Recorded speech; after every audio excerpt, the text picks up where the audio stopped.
হ্যাঁ গাইস, আসসালামু আলাইকুম। কি অবস্থা সবার, কেমন আছেন? অনেক দিন পরে আমি আমার নিজের ভয়েসে আবার ফিরে আসলাম।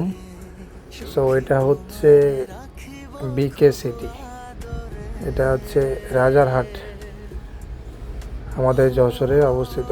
আসলে জায়গাটা অনেক সুন্দর করছে আমার। এখানে গিয়ে আসলে মনটা সত্যি ভরে গেছে। আসলে মানে একদম পরিষ্কার পরিচ্ছন্নতা, একদম মনে করেন যে কি বলবো, আপনারা না গেলে বুঝতে পারবেন না। এটার ভিতরে আপনার সুইমিং আছে, ঠিক আছে? দেখলেনই তো, সুইমিং করতে পারবেন আপনারা গেলে, ঠিক আছে? বিকেলের দিকে সবাই যায় অবশ্য সুইমিংয়ে। আর আমরা তো গেছিলাম সকালে 12টা 11টার দিকে। সো আমরা গোসল করি নাই, এটা হচ্ছে রেস্টুরেন্ট ভিতরে, ওইখানে আমরা খাওয়া দাওয়া করে চলে এসেছি। ওকে, ভালো থাকবেন।